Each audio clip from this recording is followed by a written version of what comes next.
আল্লাহ রাসূল সাল্লাল্লাহু আলাইহি সাল্লাম একটা বড় মজলিসে বললেন, এখন এক সাহাবী এসে এখানে বসবে, এই সাহাবীটা জান্নাতি। সব সাহাবারা অবাক, না জানি তিনি কার কথা বললেন। সবাই দেখতে পেলেন ইন দা মিন টাইম এক আনসারী সাহাবী এসে এই জায়গাটাতে বসলো। তার কয়েকদিন পরে আরেকটা বড় মজলিস আল্লাহ রাসূল বললেন, এখন এই মাত্র এক সাহাবী এসে এখানে বসবে, এই সাহাবীটা জান্নাতি। ঠিক ওই দিনও ওই আনসারী সাহাবীটা এসে ওইখানে বসেছে।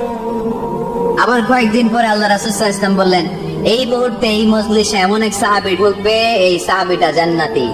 সবাই খেয়াল করে দেখলো, ওই যে আনসারী সাহাবীর কথা রাসূল সাল্লাল্লাহু আলাইহি ওয়াসাল্লাম আগে বলেছিলেন, ওই সাহাবী এসে তামিনটাম ওই জায়গায় বসেছে। চিল্লায় পড়েন সুবহানাল্লাহ।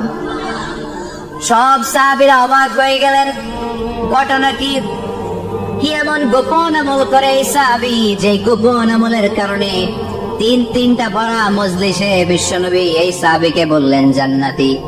সাইয়েদনা আব্দুল্লাহ ইবনে আমর ইবনে আস গোপন তথ্য বের করার জন্য এই সাহাবীর বাড়িতে চলে যায়। সাহাবীকে সালাম দিয়ে বললেন, ও আনসারী সাহাবী, আমার বাবার সাথে আমার ঝগড়া হয়েছে, আমি 3 দিনের জন্য তোমার বাড়িতে মেহমান হতে চাই।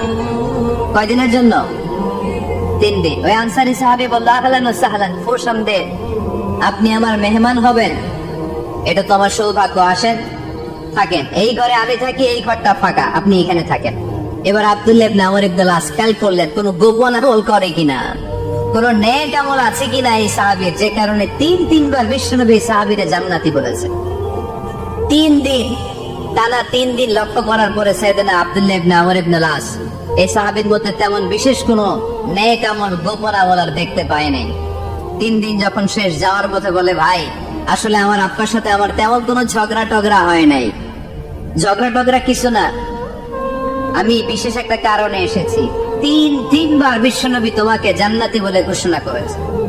আমি দেখার জন্য এসেছি যে তুমি কি আমল করো, কিন্তু আমি তো বিশেষ কোনো আমল দেখলাম না। নামাজের সময় নামাজ পড়ো, তাহাজ্জুদের সময় তাহাজ্জুদ পড়ো, কোরআন তেলাওয়াতের সময় কোরআন তেলাওয়াত করো, আমি যা ইবাদত করি তাই তো করো, বরং আমার চেয়ে আরো কম করো। কি আমল তোমার আমল, যে আমলের কারণে বিশ্বনবী তোমারে জান্নাতি বলেছে?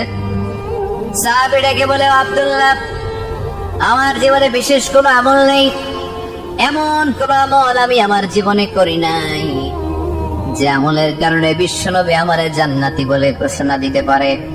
তবে হ্যাঁ, এমন একটি আমল আছে, প্রতি রাতে ওই আমলটা করে আমি বিছানায় ঘুমাতে যাই। প্রতি রাতে এশার নামাজের পরে আমি যখন আমার বিছানায় ঘুমাতে যাই, আমি আমার অন্তরে কারো ব্যাপারে কোনো ঘৃণা, কোনো ক্ষোভ আমার অন্তরে পুষে রাখি না। সুবহানাল্লাহ পড়েন। কোনো ক্ষোভ, কোনো ঘৃণা, কোনো হিংসা, কারো ব্যাপারে অহংকার, জেলাসি, এগুলো অন্তরে নিয়ে আমি ঘুমাই না। আমি যখন ঘুমাতে যাই, আমি সবাইরে ক্ষমা করে দিয়ে, মাফ করে দিয়ে ঘুমাতে চলে যাই। হয়তো এই আমলটা আল্লাহ তাআলার কাছে অত্যন্ত প্রিয় হতে পারে, এই কারণেই হয়তো বিশ্বনবী আমাকে জান্নাতি বলে ঘোষণা করেছে। চিল্লায় পড়তে হবে আল্লাহু আকবার। এজন্য রাতের বেলায় যখন বিছানায় যান, সব ভুলে যান। কে গালি দিছিল ভুলে যান, কে ঠকাইছিল ভুলে যান, কে অপমান করেছিল ভুলে যান, কার সাথে মারামারি হয়েছিল ভুলে যান। বিছানায় যাওয়ার আগে সবাইরে মাফ করে দিয়ে একটা প্রশান্ত আত্মা নিয়ে ঘুমাতে যান। ওই সাহাবীর মতো আপনারও জান্নাতি বানাবে কে?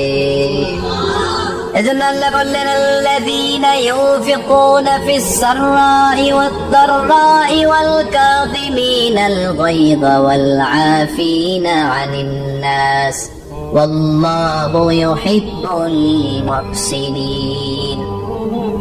আমার মুত্তাকি বান্দারা সব সময় দান করে, আমার মুত্তাকি বান্দারা রাতকে নিয়ন্ত্রণ করে, আমার মুত্তাকি বান্দারা অন্যের ব্যাপারে অন্তরে হিংসা বিদ্বেষ পুষে রাখে না, আমার মুত্তাকি বান্দারা সবাইকে ক্ষমা করে দেয়।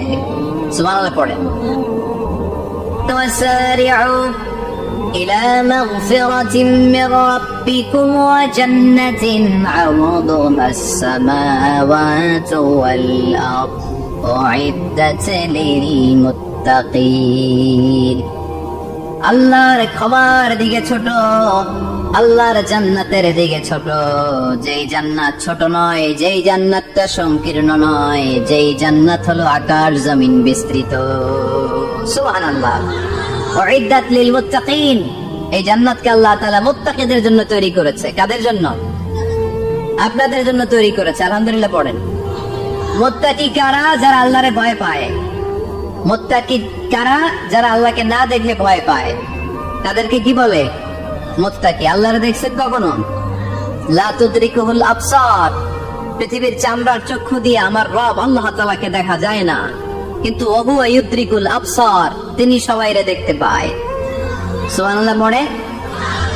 তিনি আমাদের দৃষ্টির অন্তরালে, কিন্তু আমরা তার দৃষ্টির অন্তরালে কোশ্চিন কালেও কখনো এক মুহূর্তের জন্য যেতে পারি না। মুত্তাকিনদের জন্য তিনি জান্নাতকে তৈরি করেছেন। এখন এই মুত্তাকিন কারা? সেই মুত্তাকিনদের পরিচয় আল্লাহ তাআলা এই সূরার ভেতরে দিয়েছেন। আজকে এই চমৎকার রজনীতে কিশোরগঞ্জের এই তাফসীরুল কোরআনের প্রোগ্রামে মুত্তাকিন কারা এ ব্যাপারে সামান্য কিছু